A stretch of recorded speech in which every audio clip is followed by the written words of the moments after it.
जी हां दोस्तों, चुनाव आयोग पर एफआईआर कराने निकले राहुल गांधी, मगर नितिन गडकरी भी देने जा रहे गवाही। वीडियो आया सामने, बौखलाए मोदी और चुनाव आयोग दोनों एक साथ।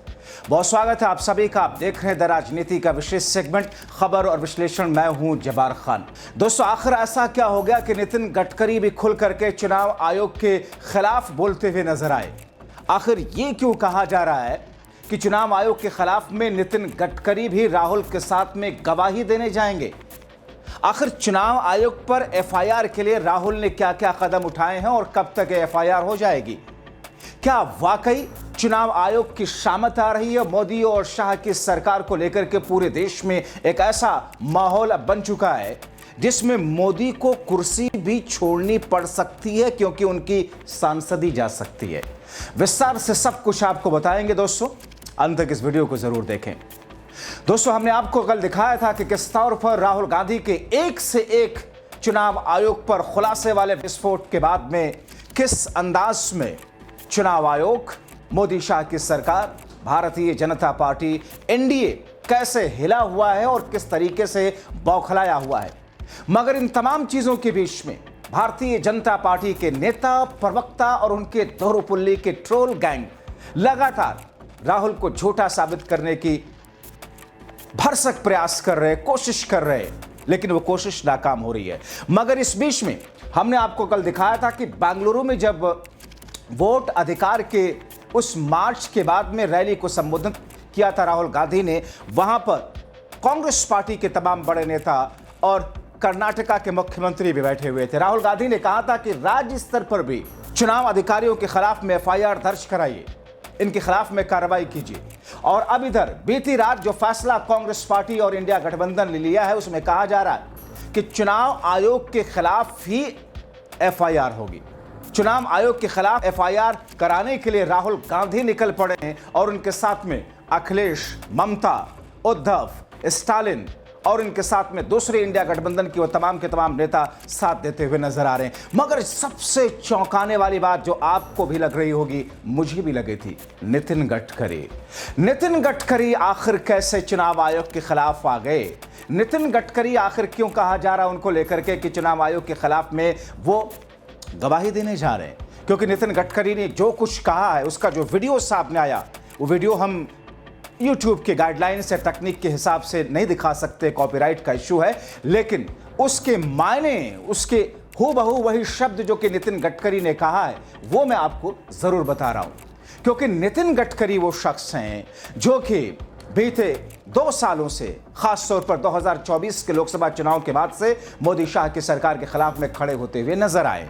अब ऐसे में नितिन गडकरी ने जो बातें कही हैं, सबसे पहले मैं आपको वो सुनवा देते हैं। क्योंकि नितिन गडकरी ने जो कहा है, कहा यह जा रहा है कि उन्होंने जो गवाही दी है और गवाही देंगे, उसे चुनाव आयोग तो बौखलाया, मगर सबसे ज्यादा मोदी शाह बौखलाए हुए हैं दोस्तों। दरअसल दोस्तों, नितिन गडकरी ने देश के एक बड़े मीडिया हाउस के एक इंटरव्यू में ये बातें कही हैं, और वो देश का बड़ा मीडिया हाउस इंडिया टुडे, आज तक हिंदी वर्जन, राजदीप सरदेसाई जो कि देश के जाने माने टॉप 5 जर्नलिस्ट में से एक, जिनके साथ में नितिन गडकरी का इंटरव्यू है। उस इंटरव्यू में सबसे पहले मैं आपको दिखा देता हूं और पढ़कर सुना देता हूं क्या कहा नितिन गडकरी ने। दोस्तों, नितिन गडकरी कहते हैं कि मेरे समय चुनाव में 3.5 लाख नाम जो मुझे अब ध्यान में आया, जो मेरे वोटर हैं, वो काटे गए थे। नितिन गडकरी ये कह रहे हैं कि 3.5 लाख नाम, यानी कि 3.5 लाख वोटर जो उनके थे, नितिन गडकरी के थे, उसको काट दिया गया था, यानी कि चुनाव आयोग ने उसे काटे थे। आपको याद होगा दोस्तों, मैं यहां पर आपको यह भी बता दूं कि नितिन गडकरी की सीट को लेकर के दूसरी तमाम सीटों पर मोदी शाह ने लोकसभा के प्रत्याशी के तौर पर लिस्ट जारी कर दी थी, मगर पहली लिस्ट में नितिन गडकरी का नाम नहीं दिया था और माना ऐसा गया। बाद में कहा ऐसा जा रहा था कि शायद नितिन गडकरी नाराज होकर के, परेशान होकर के चुनाव भी न लड़ें, क्योंकि हमने देखा था सुमित्रा महाजन ने, ताई ने किस तरीके से उनको घर बिठाया मोदी और शाह ने। नितिन गडकरी के साथ क्या वैसा करने की कोशिश थी, और वैसा जब नहीं हो सका तो फिर उनके वोट कटवा दिए गए थे। अटकलें लगाई जा रही है। लेकिन नितिन गडकरी ने जो कहा कि मेरे समय चुनाव में 3.5 लाख नाम जो मुझे अब ध्यान में आए, जो मेरे वोटर हैं, वो काट दिए गए थे। 3.5 लाख वोटर, फिर भी नितिन गडकरी जीते थे। आगे वो कहते हैं, उनसे सवाल करते हैं जो इंडिया टुडे के वरिष्ठ पत्रकार राजदीप सरदेसाई, कि कई लोग कहते हैं कि आपके खिलाफ साजिश थी कि आपको कमजोर करने के लिए इनाम काटे गए, क्या यह सही है? जो बातें मैं भी आपको बता रहा था वो राजदीप सरदेसाई ने उनसे पूछा। गडकरी कहते हैं, मैं किसी पर आरोप नहीं लगाऊंगा, लेकिन यह सही है कि 3.5 लाख नाम काटे गए, जो मेरे वोटर्स थे। मेरे भांजे का भी नाम काटा, मेरे परिवार के भी नाम काटे गए। अब दोस्तों आप सोचिए, नितिन गडकरी के चुनावी क्षेत्र में अगर एक लोकसभा क्षेत्र में 3.5 लाख वोट काटे गए, तो इसका मतलब कोई साजिश, बड़ी साजिश उनको कमजोर करने की, जो मैं पूछ रहा हूं, जो राजदीप सरदेसाई ने पूछा, जो नितिन गडकरी ने कहा कि मैं किसी पर आरोप नहीं लगाऊंगा, लेकिन यह सच है कि काटे गए थे। और अब कहा यह जा रहा है कि विसल ब्लोअर के तौर पर, क्योंकि इंडिया गठबंधन के दूसरे नेता जो गवाही देंगे, जो सपोर्ट में है, वो तो आई है, मगर विसल ब्लोअर के तौर पर, यानी कि ऐसा शिकायतकर्ता जिसका नाम उजागर नहीं किया जाता है, लोकपाल के तहत में एक क्लॉज है, विसल ब्लोअर के तौर पर नितिन गडकरी भी गवाही देंगे। और ये खबर जैसे ही बाहर आई, इस खबर ने पूरे देश में तहलका मचा दिया। इस खबर ने मोदी शाह के खेमे में तहलका मचा दिया। और दोस्तों, इस खबर के बाद में अब दूसरे खेमे में सत्ता पक्ष में मीटिंग चल रही है। मगर दोस्तों यहां पर जल्दी से मैं 2-3 और चीजें आपके सामने रख दूं। शिवम यादव नाम के एक शख्स ने एक्स पर एक वीडियो पोस्ट किया। राहुल गांधी ने कहा था ना, एक शख्स का नाम लिया था कि कहां उसके वोटर हैं।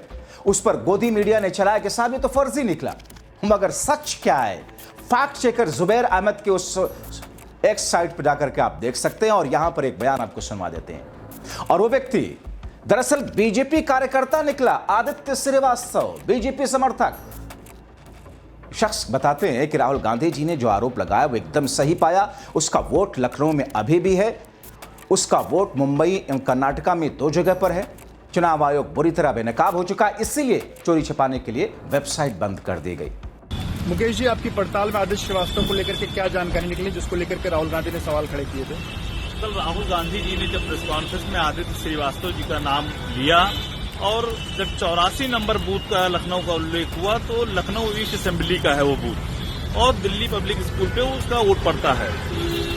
जब हमने पड़ताल की तो मोहल्ले के लोगों ने बताया कि हाँ वो भाजपा समर्थक हैं। इसका मतलब जो राहुल जी ने आरोप लगाया है चुनाव आयोग पे, वो एक दल विशेष के रूप में काम कर रहा है। लोकतंत्र में चुनाव आयोग एक संवैधानिक संस्था होने। दोस्तों राहुल ने कहा, फिर से चेतावनी दे दी कि समय है, चुनाव आयोग अभी भी चुनाव आयोग होश में आ जाए और हमें बाकी सीटों का डेटा दे दे।